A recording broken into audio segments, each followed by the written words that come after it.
Welcome to the next lesson in relativity. In the last classes, we have discussed the concept of either hypothesis and the experiment done by Michelson and Morley and the implications of that experiment. We have also introduced the postulates of special theory of relativity. And along with that, the Lorentz transformation connecting the coordinates and time between two inertial systems when they are moving at relative speeds comparable to the speed of light, it was also derived. Now here in this chapter, we will discuss the consequences of Lorentz transformation. What are the after effects of Lorentz transformation? And there are three headings in your syllabus: length contraction, time dilation, and tin paradox. So in this chapter we will discuss length contraction.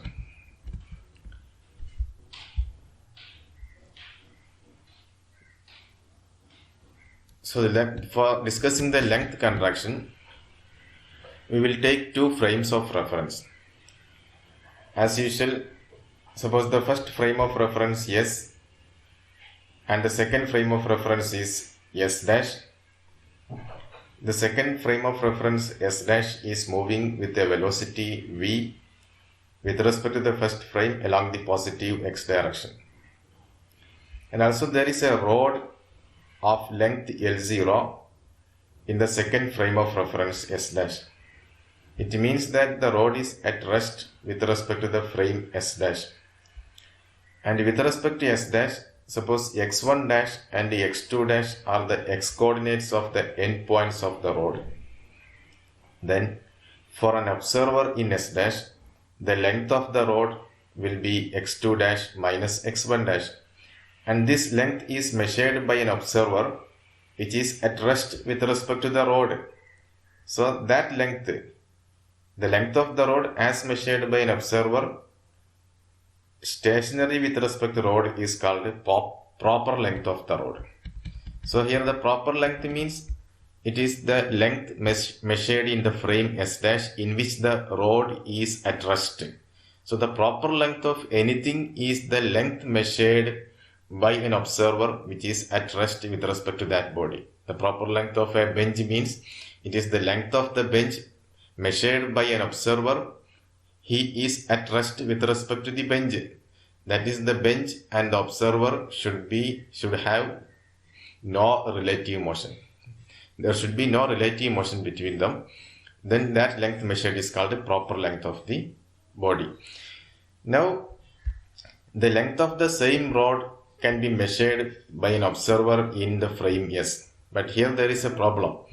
The frame S and the frame S dash has a relative motion. The frame S dash is moving with a velocity v.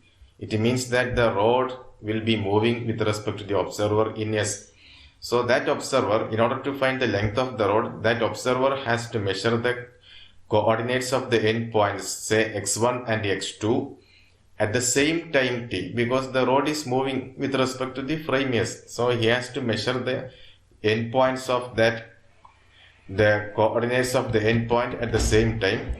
Say if x1 and x2 are the coordinates of the endpoints of the rod with respect to S, then the length of the rod in S, that is the length of the rod as measured by the observer in the frame S, will be L is equal to x2 minus x1, where x2 and x1 are the coordinates of the same point with respect to the frame S.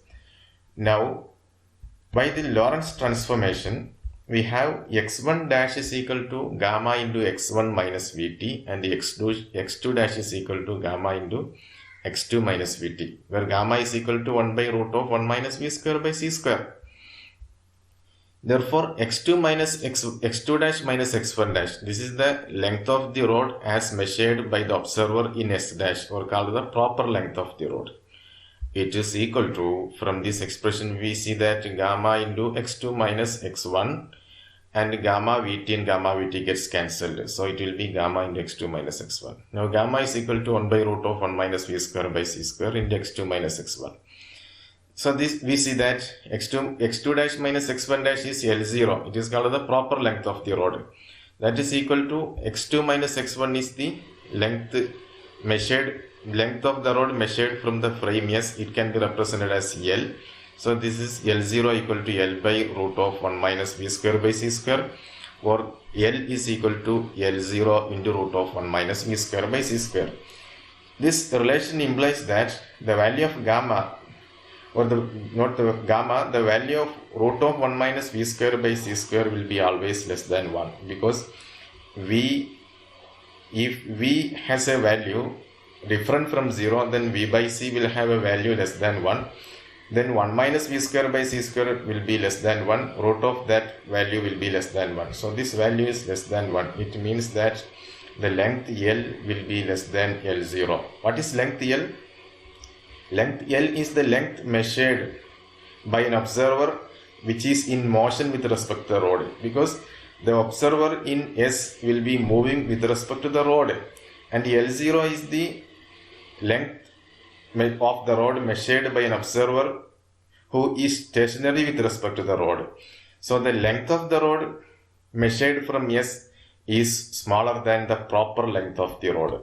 This is called length contraction, and this length contraction occurs in the direction of motion relative to the observer, and this length contraction is called a Lorentz contraction. So there will be change in length only along the direction of motion, and there is no change in length in the perpendicular direction of motion. For example, here in this picture, we see that there will be change in length of the rod along the x2 minus x1 dash, and here with respect to this observer in S it will be x2 minus x1, and with respect to S dash it will be x2 dash minus x1 dash. They will be different. But the thickness of the rod, for example, the width of the rod along the y direction, it will be y2 dash minus y1 dash. Here also it will be y2 dash minus y1 dash. It will be same because there is no motion along the y direction. So the length contraction occurs along the direction of motion, or in a dimension parallel to the direction of motion. There will be no length contraction perpendicular to the direction of motion. Now, you can have, for example, a problem. Suppose the length of a rod is 10 meter in a system S. What is its length as seen by an observer in a system S dash, when S dash is moving with a velocity 0.8 c relative to S, where c represents the velocity of light, and length of the rod is parallel to the motion. Assume that length is parallel to the motion. Here the problem is the length of the rod as in the frame S is 10 meter. And we have to find the length of the rod in another frame S dash, and that S dash is moving with respect to S with a velocity of 0.8 c. So this 10 meter is the length of the rod measured in a frame S, and the rod is at rest in that frame. That is, the length of the rod is 10 meter in a frame S. So this is the proper length. Now the rod is at rest in the frame S, and we have to calculate the length in the frame S dash. So here L0 equal to 10 meter and gamma equal to V, velocity V is equal to 0.8 c. Therefore we see that root of 1 minus V square by C square is equal to root of 1 minus 0.8 square, that is 1 minus 0.64, that is equal to root of 0.36, that is equal to 0.6. Now the length as measured from the frame S dash, that frame is moving with respect to the rod. Now S dash is moving with respect to the rod. S dash is moving with respect to S, and the rod is at rest with respect to S. So S dash will be moving with respect to the rod. The length will be L equal to L0 into root of 1 minus V square by C square, that is 0.6 into 10, that is equal to 6 meter. So here the length of the rod by an observer in motion with respect to the rod is 6 meter, but the length of the same rod by an observer at rest with respect to the rod is 10 meter. This contraction of the length is called a Lorentz contraction. This is one of the consequence of the Lorentz transformation. Now the next consequence, time dilation, will be discussed in the next lesson. So thank you for watching this video.